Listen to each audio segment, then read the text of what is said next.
Walaupun dalam era moden yang sentiasa berhubung, ramai masih lagi hilang tanpa diketahui ke mana. Kekurangan bukti, jurang dalam garis masa dan data yang tidak didedahkan menambah satu lapisan kesukaran kepada kes di mana orang biasa hilang secara misteri. Nombor 10. Nenek berumur 69 tahun, Sally Dietz, adalah penduduk Acacia di utara Pretoria. Rumah beliau terletak di kawasan kebun. Tidak banyak yang diketahui tentang kehidupan peribadi beliau selain daripada fakta bahawa beliau sangat disayangi dan dirindui oleh keluarga, rakan-rakan dan komuniti. Pada 2 Januari 2026, Sally kali terakhir dilihat oleh seorang penyewa yang menyewa hartanah beliau. Beliau tidak pulang ke rumah pada petang itu dan tiada siapa yang melihat atau mendengar khabar daripada beliau sejak itu, menyebabkan kebimbangan meluas yang telah menyatukan komuniti. Kehilangan komunikasi secara tiba-tiba telah membuatkan ahli keluarga bimbang. Perkara terburuk telah berlaku. Kehilangan wanita warga emas itu dalam keadaan yang tidak dapat dijelaskan telah menyebabkan pihak polis mengendalikan kes ini dengan tahap keseriusan yang baharu. Dan kejadian itu menarik perhatian orang ramai, melibatkan penduduk, sukarelawan dan organisasi tempatan. Dan mereka menyisir kawasan berdekatan, mengedarkan setiap maklumat yang mungkin mereka ada. Komuniti meletakkan risalah, berkongsi hantaran di media sosial dan melancarkan usaha pencarian berskala besar. Namun, usaha mereka sia-sia. Tidak lama kemudian, syak wasangka, pihak penguatkuasa undang-undang tentang penculikan telah disahkan. 3 hari selepas kehilangan itu, kes orang hilang bertukar menjadi siasatan penculikan apabila keluarga menerima tuntutan wang tebusan. Polis mengesahkan bahawa penculik telah menghubungi keluarga sekali lagi sehari kemudian dan meningkatkan jumlah wang tebusan. Perkembangan ini telah menimbulkan kebimbangan yang besar terhadap kesejahteraan Sally. Unit khas telah dibawa masuk kerana kes ini bersifat sensitif dan berprofil tinggi, termasuk organisasi pencarian dan penyelamatan Renegades. Pihak polis belum mendedahkan butiran lanjut pada peringkat ini kerana siasatan masih berjalan. Perkhidmatan Polis Afrika Selatan menggesa orang ramai supaya sentiasa berwaspada dan melaporkan sebarang maklumat mencurigakan yang mungkin berkaitan dengan kes ini. Sehingga Jun 2026, wanita yang hilang itu masih belum ditemui dan tidak jelas sama ada tuntutan wang tebusan telah dipenuhi atau tidak. Langkah berjaga-jaga sedang diambil dengan sangat teliti dalam siasatan untuk memastikan keselamatan Sally. Dia digambarkan sebagai seorang wanita Kaukasia, berketinggian 5 kaki dan memakai cermin mata berpreskripsi. Pada waktu kehilangannya, dia berambut pedang pendek dan bermata biru. Dia kali terakhir dilihat memakai seluar hitam dan baju kelabu. Dia juga kali terakhir dilihat oleh penyewanya sebelum hilang tanpa jejak. Polis telah menggesa sesiapa yang mungkin telah melihat wanita ini untuk tampil ke hadapan dengan menghubungi SAPS Ekur Huleni di 012 564 0700 nombor 9. Orang Rohingya ialah satu kaum tanpa kewarganegaraan daripada kumpulan etnolinguistik Indo-Arya yang majoritinya beragama Islam di Myanmar. Tetapi pada tahun 2017, 1.4 juta orang Rohingya telah menghadapi penindasan memaksa 730,000 daripada mereka melarikan diri dari rumah mereka dan mencari perlindungan di kem pelarian seperti di Bangladesh. Beribu-ribu orang Rohingya terus mempertaruhkan nyawa mereka setiap tahun melarikan diri daripada penindasan akibat perang saudara Myanmar dan meninggalkan kem pelarian yang sesak di Bangladesh. Dalam usaha ini, mereka berlayar ke laut yang tidak menentu dan berbahaya dengan bot buatan sendiri, berharap untuk sampai ke negara jiran demi kehidupan yang lebih baik. Pada pertengahan April tahun ini, satu pelayaran seperti ini telah bermula. Sebuah bot pukat tunda yang membawa hampir 300 pelarian Rohingya telah berlepas dari Teknaf di selatan Bangladesh dengan harapan untuk sampai ke Malaysia. Bot kecil itu syarat dengan lelaki, wanita dan kanak-kanak ketika ia meredah lautan bergelora berjuang melawan angin kencang. Kapal yang sesak itu tidak cukup kuat untuk menahan pukulan ombak atau angin kencang ketika ia memasuki Laut Andaman, menyebabkan ia terbalik. Salah satu kapal pengawal pantai Bangladesh sedang dalam perjalanan ke Indonesia apabila ia terlihat tragedi itu. Anak kapal menemui beberapa orang hanyut di atas tong dan kayu balak, terapung tanpa daya. Mereka berjaya menyelamatkan 9 orang Rohingya dan hanya seorang daripada mereka adalah wanita. 6 daripada mereka kemudiannya didapati terlibat dalam pemerdagangan manusia dan telah ditahan. Seorang mangsa yang terselamat berkata bahawa mereka telah terapung selama 36 jam. Rafiqul Islam menjelaskan bahawa dia telah dipujuk naik ke bot oleh sindiket pemerdagangan manusia yang menjanjikan pekerjaan di Malaysia. Dia teringat bagaimana hampir 300 orang berpaut pada bot tunda yang bocor minyak itu apabila ia terbalik. 250 daripada mereka masih belum ditemui dengan hanya 9 orang yang berjaya diselamatkan. Tiada petunjuk jelas sama ada mana-mana daripada mereka berjaya sampai ke pantai atau jika kapal lain telah melalui dan menyelamatkan mereka dari perairan dalam. Walaupun usaha pencarian masih diteruskan, tiada lagi pelarian yang berada di atas bot tunda itu telah ditemui. Menurut mangsa yang terselamat, beberapa orang penumpang telah dikurung di kawasan tahanan kapal tersebut di mana mereka kekal selama 4 hari sehingga kapal itu terbalik. Bot tunda itu masih belum ditemui dan lokasinya tidak diketahui. Sebahagian daripada mereka yang berada di Palka mungkin masih terperangkap di dalam dan mencari kapal itu adalah sangat penting. Kejadian serupa berlaku tahun lalu dengan lebih daripada 400 orang Rohingya terlibat dalam 2 kapal karam di luar pantai Myanmar dengan ramai yang masih hilang. Insiden seperti ini menyerlahkan penderitaan yang dihadapi oleh rakyat Rohingya yang dipindahkan dan ia menekankan kekurangan penyelesaian yang mampan untuk pelarian ini di mana kita melihat penurunan dalam bantuan kemanusiaan. Nombor 8. Ahli psikologi dari Brazil, Victoria Barreto, berasal dari Fortaleza, sebuah bandar yang terletak di pantai timur Laut Brazil. Victoria membina kerjaya sebagai ahli psikologi klinikal di negara asalnya, di mana beliau bukan sahaja membantu ramai pesakit, tetapi juga meluaskan kerjanya dengan melatih profesional lain, berkongsi kepakarannya di peringkat kebangsaan dan antarabangsa. Rakan sekerja dan pelajarnya sering menggambarkan beliau sebagai seorang yang bersemangat dan komited dalam memajukan perkhidmatan kesihatan mental. Pada bulan Januari tahun ini, beliau telah pergi ke Maghribi untuk menghadiri sebuah persidangan yang terkenal yang didedikasikan untuk pembangunan amalan psikologi. Selepas berada di Maghribi, Victoria telah pergi ke United Kingdom dan tiba pada 2 Februari. Tujuan lawatannya adalah untuk bertemu dengan seorang rakan rapat yang juga bercita-cita untuk menjadi ahli psikologi klinikal. Niat Victoria adalah untuk memberikan panduan, bimbingan dan sokongan secara langsung ketika rakannya melalui proses mencabar untuk menceburi bidang tersebut. Wanita berusia 30 tahun itu bertemu dengan rakannya, Lilian Silva, yang berusia 44 tahun untuk membantunya dengan projek penyelidikan bertulis mengenai sistem penjagaan kesihatan Brazil dan sokongan kesihatan mental community di UK. Projek bercita-cita tinggi ini dijalankan di University Essex di Colchester, di mana Lilian merupakan pensyarah yang pakar dalam topik kesihatan mental. Victoria, yang bersemangat untuk terlibat dan ingin mengetahui lebih lanjut tentang pendekatan UK terhadap kesihatan mental, melihat kerjasama ini sebagai peluang bukan sahaja untuk perkembangan profesional tetapi juga untuk kepuasan peribadi. Setibanya di UK, Victoria merancang untuk tinggal bersama Lilian di South Southend-on-Sea, sebuah bandar tepi laut berhampiran Colchester. Pensyarah itu sering menggambarkan rakannya sebagai seorang yang gembira, lucu dan sangat banyak bercakap. Namun, pada 3 Mac, sikap Victoria, ia berbeza. Yana perasan bahawa dia diam dan tidak seperti dirinya yang biasa. Dia kelihatan tidak sihat, tetapi dia tidak dapat mengetahui sebabnya. Mereka berdua berpisah sekitar jam 1.00 tengah hari pada hari itu dan Victoria menaiki perkhidmatan bas nombor 87 yang membawanya dari Boundary Road ke Bradlingsea. Dia turun di Belfield Avenue dan rakaman loceng pintu merakamnya sejurus selepas jam 2.30 petang itu. Dia membawa beg tote putih yang tertera tulisan People Over Profit. Pada hari yang sama, seorang lelaki, Justin Francis, sedang berjalan dengan anjingnya bersama pasangannya apabila seorang wanita yang sepadan dengan gambaran Victoria menghampiri mereka di Bellevue Avenue dan memperkenalkan dirinya. Dia bertanya sama ada dia boleh masuk ke rumah mereka tetapi tidak memberitahu sebabnya. Pasangan itu tidak mempercayai situasi tersebut dan menolak permintaannya, satu keputusan yang kini mereka kesali. Rakaman CCTV dari sebuah limbungan bot juga menunjukkan seseorang melompat pagar masuk ke dalam kawasan tersebut. Ini merupakan kali terakhir Victoria disahkan dilihat.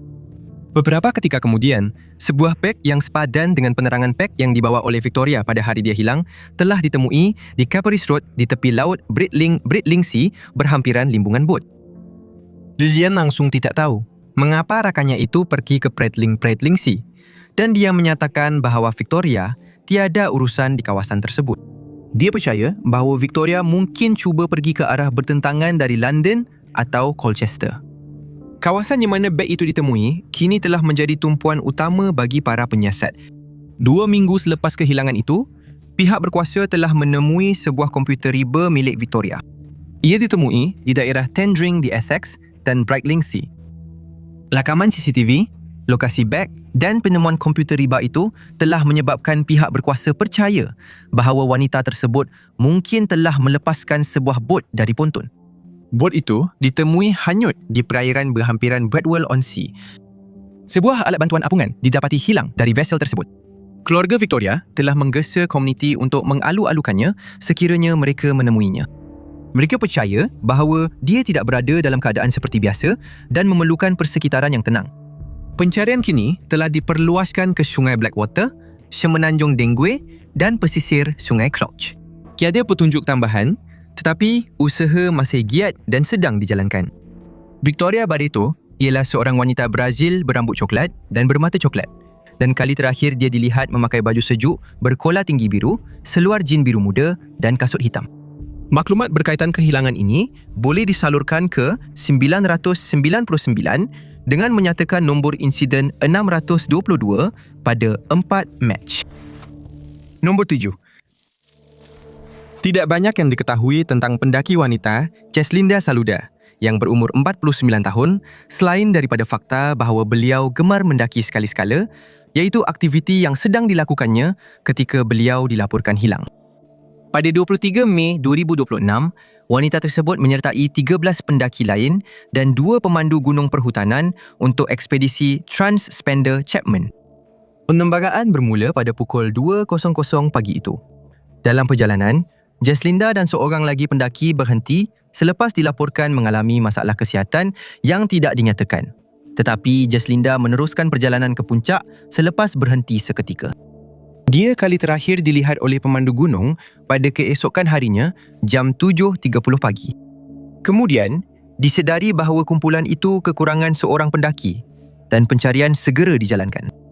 Apabila tiada sebarang jejak beliau ditemui, pemandu tersebut memaklumkan pihak berkuasa dan satu laporan orang hilang telah dibuat pada hari yang sama. Jabatan Bomba dan Penyelamat Perak terlibat dalam usaha menyelamat dan menjejaki laluan serta jalan yang sepatutnya dilalui oleh para pendaki. Jabatan tersebut berjaya mendapatkan kad memori daripada 2 kamera pengawasan di puncak gunung.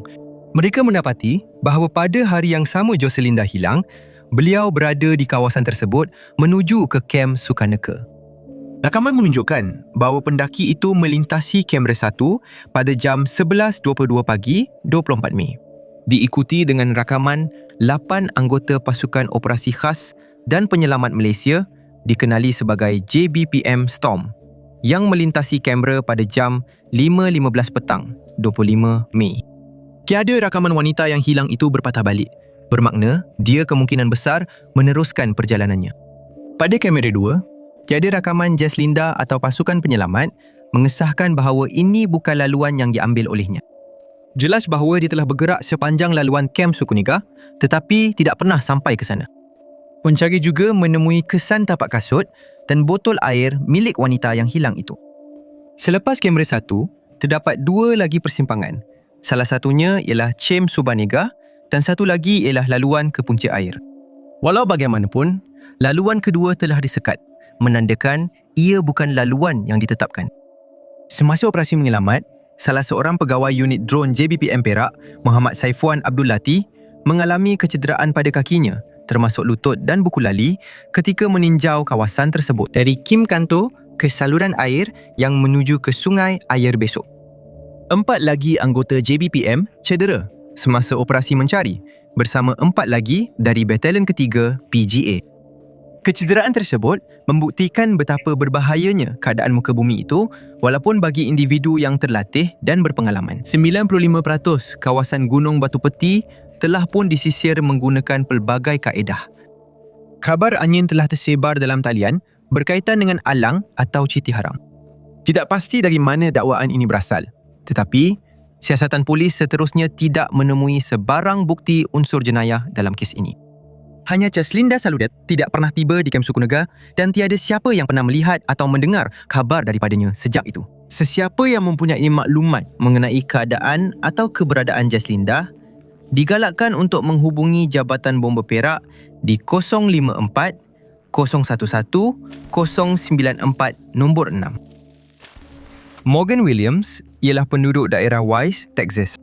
Orang tersayang menggambarkan beliau sebagai seorang yang berjiwa bebas. Beliau tinggal bersama teman lelakinya, Christopher Walker, dan keluarganya. Beliau juga seorang ibu yang berdedikasi dan ahli keluarga yang disayangi. Wanita berusia 30 tahun ini diketahui menghadapi masalah penggunaan bahan terlarang selama bertahun-tahun. Tetapi, beliau sentiasa berhubung dengan keluarganya. Namun, bermula 15 Mei 2026, segalanya berubah. Pada hari itu, Morgan telah dibebaskan dengan ikat jamin dari penjara daerah Parker selepas berada di sana untuk tempoh yang tidak diketahui atas sebab yang tidak diketahui. Menurut teman lelakinya, dia telah menumpang dengan seorang kawan yang mungkin telah membawanya ke Fort Worth. Dia tidak pulang ke rumah mereka di daerah Wise sejak itu dan tiada siapa yang mendengar kabar daripadanya. Individu yang menjemputnya dari penjara tidak dinamakan, tetapi dikatakan Morgan telah meninggalkan telefon bimbitnya dengan lelaki itu. Peranti itu kini dalam simpanan Christopher. Teman lelakinya berkata bahawa pada hari Morgan dibebaskan, dia berada di pusat pemulihan, sebab itulah dia tidak dapat berada di sana untuk menjemputnya. Kehilangan Morgan secara tiba-tiba adalah sesuatu yang tidak biasa baginya. Dia juga telah terlepas lawatan yang dijadualkan bersama anak lelakinya. Bapa kepada wanita yang hilang itu, Larry, dan isterinya Karen percaya bahawa sesuatu yang sangat membimbangkan telah berlaku. Larry memberitahu para wartawan bahawa butiran yang diberikan kepadanya tidak konsisten. Garis masa dan cerita-cerita itu langsung tidak selari. Ada sesuatu yang hilang di sini, tegasnya. Larry menggambarkan situasi itu sebagai membimbangkan. Dia mempunyai firasat yang amat buruk dan tahu bahawa ada sesuatu yang tidak kena. Phil Case Morgan, bagaimanapun, dibiarkan tidak disentuh selama berminggu-minggu. Menurut pejabat Sheriff Daerah Wise, laporan orang hilang telah difailkan di bidang kuasa yang salah. Polis Fort Worth adalah pihak yang menerima laporan itu atas cadangan Christopher bahawa teman wanitanya mungkin telah pergi ke kawasan tersebut. Detektif di Fort Worth bagaimanapun menutup kes itu selepas tidak menemui sebarang bukti bahawa Morgan berada di kawasan tersebut dan tiada saksi mata yang melihatnya di sana. Pejabat Sheriff Daerah Wise baru-baru ini sahaja menerima kes itu selepas ia difailkan secara salah. Mereka telah menyiasat kejadian itu, tetapi mereka juga buntu. Garis masa dan cerita-cerita itu juga tidak masuk akal bagi mereka. Kes ini penuh dengan keterangan yang bercanggah, soalan yang tidak terjawab dan petunjuk yang nampaknya tidak membawa ke mana-mana. Keluarga itu sedang meminta bantuan orang ramai untuk mendapatkan walaupun sekecil-kecil maklumat. Sebarang maklumat boleh menjadi kunci yang membantu pihak berkuasa memahami apa yang berlaku kepada Morgan dan membawanya kembali kepada orang tersayang. Ibu yang hilang itu digambarkan sebagai seorang wanita berkulit putih dengan rambut dan mata berwarna coklat. Tidak banyak yang diketahui tentang masa lalunya atau kawasan mana yang mungkin pernah dia ada kaitan. Belum dapat dipastikan apa yang dipakainya ketika kali terakhir dia dilihat dan tiada laporan dia pernah dilihat sejak dia hilang. Corporal Mosley di Pejabat Sheriff Daerah Wise boleh dihubungi di 9406 275 971 jika ada sebarang maklumat. Nombor 5. Jason Coffin yang berumur 60 tahun mempunyai banyak pengalaman di luar dan digambarkan sebagai seorang pendaki tegar yang cergas serta atletik. Pada akhir bulan Mei, pendaki itu telah pergi ke kawasan Lake Tahoe di California untuk mendaki sempena Hari Memorial. Secara khusus, beliau memulakan perjalanan dari sehari bersiar-siar di hutan negara Eldorado. Sepanjang pendakian itu, beliau terus berhubung dengan rakan-rakan dan keluarga, memaklumkan lokasi beliau sepanjang masa. Pada 25 Mei 2026, Jason keluar dari tasik Fallen Leaf dan sedang menuju ke hutan belantara Desolation. Hutan belantara Desolation di hutan negara Eldorado terdiri daripada 63,960 ekar hutan subalpin dan alpin, puncak granit, lembah glasier dan tasik. Ia terletak di utara lebuh raya 50 di daerah El Eldorado dan merupakan kawasan mendaki yang popular yang memerlukan permit harian atau bermalam untuk dikunjungi. Jason sudah melepasi masa yang sepatutnya menyebabkan amaran pendaki lewat dikeluarkan yang menghantar pegawai polis tempatan dan anggota penyelamat ke kawasan simpanan itu dengan harapan dapat menemuinya dengan segera. Penyiasat percaya dia mungkin berada berhampiran kawasan Puncak Angora sekitar jam 11.00 pagi pada 25 Mei dan mereka sedang menghubungi pendaki lain untuk berhubung dengan mereka sekiranya mereka ternampak lelaki yang hilang itu. Hubungan terakhir yang diketahui dengannya berlaku pada hari yang sama sekitar jam 4.00 petang, iaitu ketika dia dipercayai sedang dalam perjalanan keluar dari kawasan Tasik Fallen Leaf dan masuk ke kawasan belantara Desolation. Pada masa Jason sedang beralih ke kawasan seterusnya, keadaan cuaca tiba-tiba mula berubah. Keadaan berubah daripada cerah kepada berangin dan sejuk. Pada hari berikutnya, lapangan terbang South Lake Tahoe mengalami salji dan kapus. Ketinggian tinggi yang mungkin dialami oleh Jason akan mengalami cuaca yang paling tidak menentu, menjadikan keadaannya sangat kritikal. Satu operasi pencarian besar-besaran untuk lelaki berusia 60 tahun itu telah dilancarkan dengan hampir 200 anggota menyertai usaha mencari dan menyelamat. Lebih daripada 2 dozen agensi dan rakan komuniti telah terlibat dalam pencarian tanpa henti itu, termasuk Pengawal Udara Kebangsaan California. Usaha tersebut juga melibatkan beberapa sukarelawan di darat dan dalam kenderaan bersama kru helikopter dan pasukan K-9.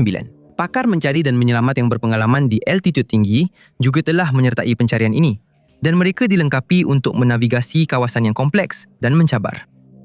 Jason Coffred telah digambarkan sebagai lelaki Kaukasia yang berketinggian 6 kaki 2 inci dan berat 150 paun. Dia mempunyai rambut berwarna coklat dan mata berwarna hazel. Walaupun pakaian yang dipakainya ketika hilang tidak pasti, pihak berkuasa mencadangkan dia mungkin memakai seluar pendek kaki dan baju berlengan panjang berwarna putih dan biru. Maklumat mengenai keberadaan lelaki yang hilang ini atau keadaan di sebalik kehilangannya boleh disalurkan kepada pejabat Sheriff El Dorado di 5306-216-600 dengan merujuk nombor kes 263613. Nombor 4. 30. Mason Bulley yang berumur 1 tahun adalah penduduk Waltham, Massachusetts. Mason dikenali dalam kalangan lakan dan keluarganya sebagai seorang yang peribadi, seseorang yang cenderung untuk menyendiri, tetapi secara umumnya mesra dengan mereka yang rapat dengannya. Dia memerlukan ubat-ubatan yang tidak dinyatakan dan mengalami masalah kesihatan mental yang tidak didedahkan yang kadang-kadang menimbulkan kebimbangan kepada mereka yang mengambil berat tentangnya. Pada 25 April tahun itu, Mason kali terakhir dilihat meninggalkan kediamannya berhampiran Jalan Cedar di kawasan Warrendale. Pada hari tersebut, Mason keluar dari rumah dengan tergesa-gesa tanpa membawa barang peribadinya termasuk dompet, telefon dan ubat preskripsi yang diperlukan yang menambahkan lagi kebimbangan orang tersayangnya. Tidak pasti siapakah individu terakhir yang melihat Mason atau apakah keadaan fikirannya ketika dia pergi. Namun, ada yang mencadangkan bahawa dia mungkin sedang mengalami krisis kesihatan mental atas sebab-sebab yang tidak diketahui. Lelaki yang hilang itu belum pulang ke rumah dan tiada siapa yang melihat atau mendengar khabar daripadanya sejak itu. Dia kali terakhir dilihat memakai baju sejuk berwarna krim, jaket angin biru, kasut hitam dan topi Celtics berwarna hijau. Dia juga membawa beg galas hitam ketika keluar dari rumah. Tidak diketahui apa yang ada di dalamnya.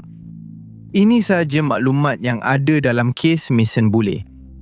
Terdapat sedikit maklumat mengenai keadaan di sebalik kehilangannya dan lebih sedikit lagi mengenai siasatan kes ini.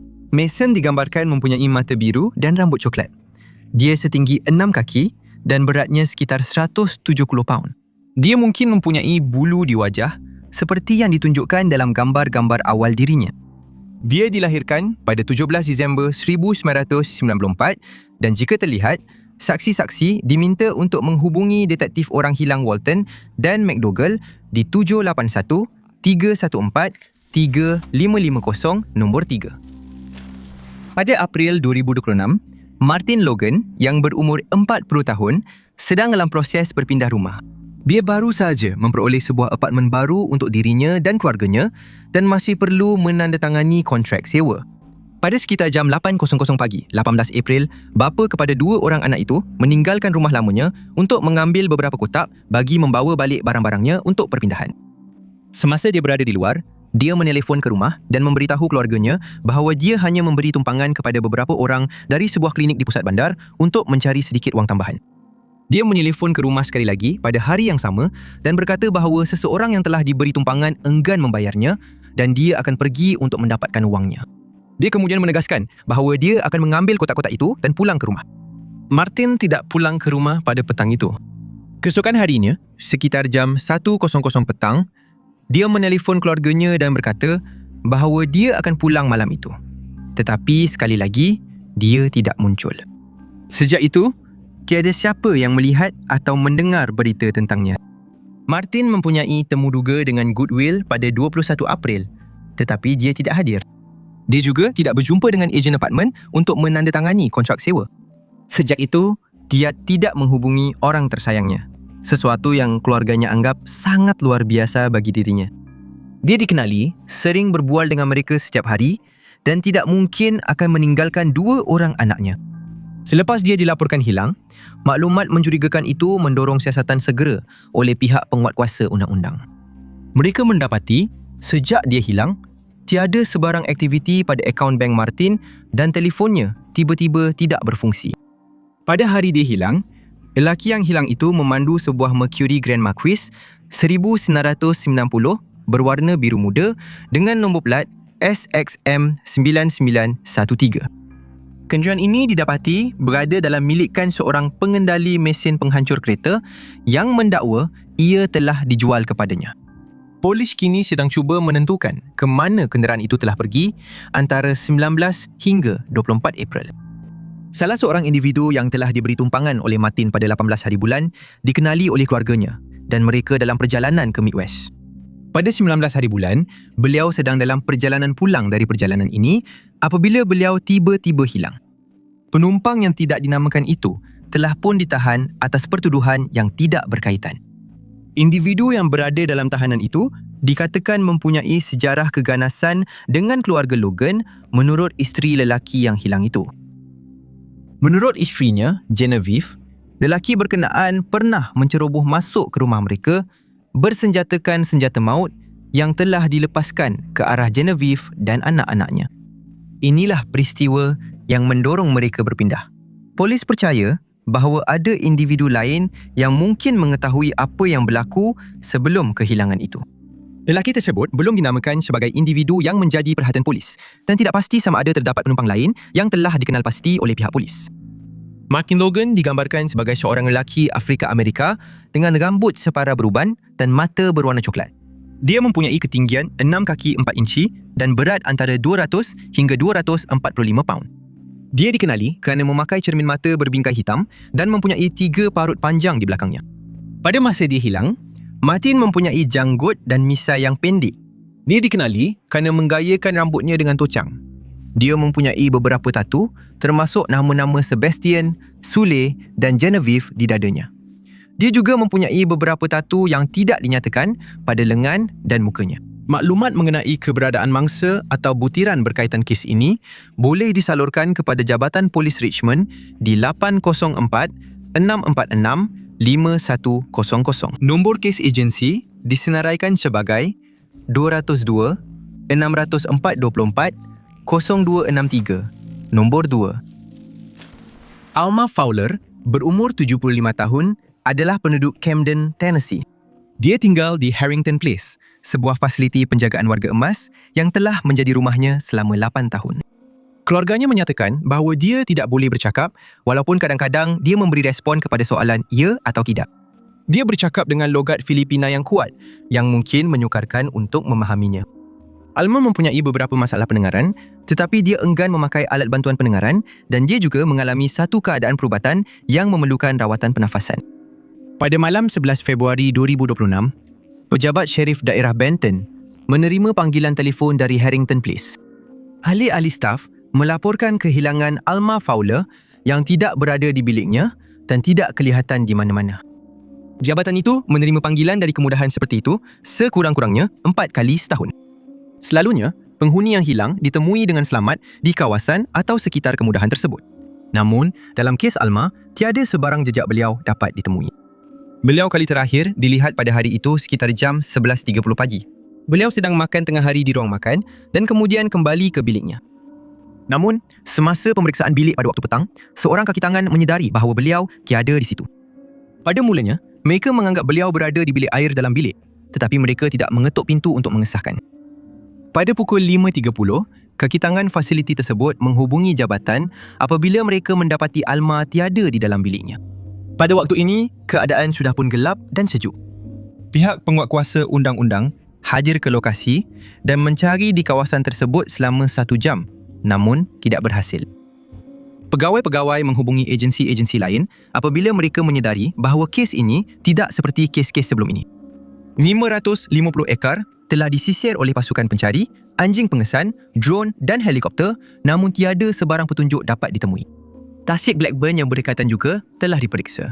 Tiada jejak kaki ditemui di kawasan berlumpur berhampiran fasiliti itu dan kamera pengesan haba hanya mengesan hidupan liar. Penyiasat menemui beg tangan, pakaian dan semua ubat-ubatan Alma di dalam biliknya. Tiada petanda bahawa dia merancang untuk pergi ke mana-mana dan dia tidak membawa apa-apa bersamanya. Jika dia tidak mengambil ubatnya untuk tempoh yang lama, dia mungkin akan mengalami halusinasi yang teruk. Fasiliti ini dilengkapi dengan kamera dalam dan luar bangunan dan setiap bilik dilengkapi dengan sistem amaran yang akan memaklumkan kaunter hadapan apabila penghuni meninggalkan bilik mereka. Kononnya, tiada satu pun langkah keselamatan ini berfungsi pada waktu kehilangan itu berlaku. Staf mendakwa bahawa mereka mematikan sistem itu kerana penghuni di situ telah menjadi paranoid. Pencarian untuk Alma kini telah diperluaskan ke Kentucky dengan usaha pencarian terhad masih tertumpu di dan sekitar Harrington Place. Tiada maklumat lanjut mengenai kehilangan itu telah didedahkan kerana sifat sensitif siasatan tersebut. Alma Fowler telah digambarkan sebagai setinggi 4 kaki 10 inci dan beratnya 110 paun.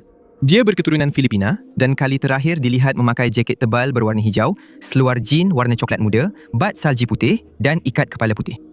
Maklumat mengenai lokasi beliau boleh disalurkan kepada pejabat Sheriff Benton County melalui nombor 7315 844 632 nombor 1.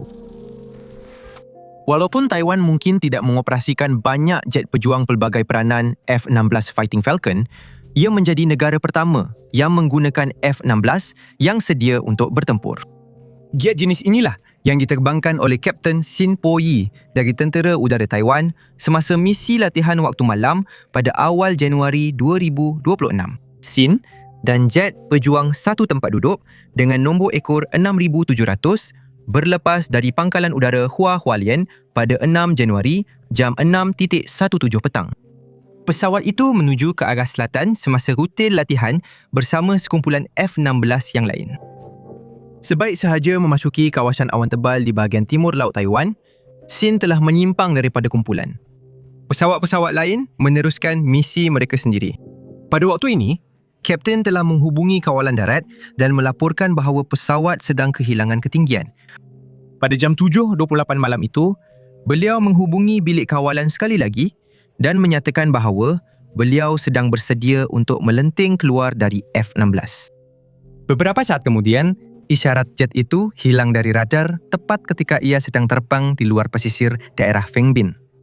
Pada masa beliau berhubung dengan kawalan darat, Sin sedang terbang pada ketinggian 2,600 kaki. 8 saat kemudian, tepat sebelum isyarat hilang, rekod menunjukkan bahawa jet itu telah menurun ke 1,700 kaki. Segera, tentera udara memulakan operasi mencari dan menyelamat serta menubuhkan pusat tindak balas kecemasan. Usaha itu melibatkan 3 kapal dan 6 bot. Kapal kargo dan kapal nelayan yang berdekatan juga dihubungi untuk membantu dalam pencarian. Terdapat teori bahawa komputer utama pesawat jet itu mungkin telah mengalami kerosakan, tetapi siasatan mengenai punca kerosakan tersebut masih dijalankan bersama dengan pencarian Sin dan F-16. Anggota penyelamat telah menerima isyarat singkat secara berselang-seli daripada kotak hitam kecil pesawat jet itu. Lebih 2 bulan selepas Sin dan pesawatnya hilang, pihak tentera yang terlibat dalam pencarian telah menemui perakam data penerbangan dan dikatakan ia ditemui di perairan berhampiran Taiwan. Namun, lokasi sebenar penemuan kotak hitam itu tidak didedahkan. Dikatakan bahawa peranti itu telah dibawa ke darat dan dihantar untuk proses penyahkodan bagi menentukan punca kehilangan mendadak pesawat jet tersebut. Tentera udara tidak dapat mengesahkan sama ada Sin berjaya keluar menggunakan kerusi anjal sebelum isyarat hilang. Pihak tentera juga mendedahkan bahawa mereka tidak menerima sebarang isyarat daripada suar kecemasan. Akibat daripada insiden ini, Tentera Udara Taiwan telah menggantung misi latihan untuk armada F-16 dan mengarahkan pemeriksaan serta penyelenggaraan dijalankan. Armada tersebut kemudiannya dibenarkan untuk meneruskan misinya selepas tiada sebarang masalah ditemui. Kapten Shin Po-yi telah tamat pengajian pada tahun 2019 dari Akademi Tentera Udara dan mencatatkan lebih 611 jam penerbangan. Jet yang dipandunya pada masa itu telah mencatatkan hampir 3,900 jam penerbangan. Jet F-16, Taiwan tidak dilengkapi dengan sistem pengelakan pelanggaran automatik seperti pesawat pejuang buatan Amerika Syarikat. Banyak insiden yang melibatkan jet Taiwan telah dipersalahkan kerana ketiadaan sistem seperti itu. Sesiapa yang mempunyai maklumat atau petunjuk mengenai kes ini boleh melaporkannya kepada kedutaan Taiwan terdekat atau pihak berkuasa pengawal pantai tempatan yang boleh menyampaikan maklumat tersebut kepada Ketua Operasi Pencarian. Terima kasih banyak kerana menonton. Jika anda suka video ini, pastikan anda tekan butang suka.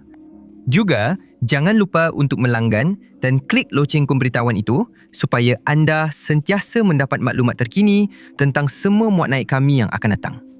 Nama saya Top 5 Unknowns dan saya akan jumpa anda semua dalam video seterusnya.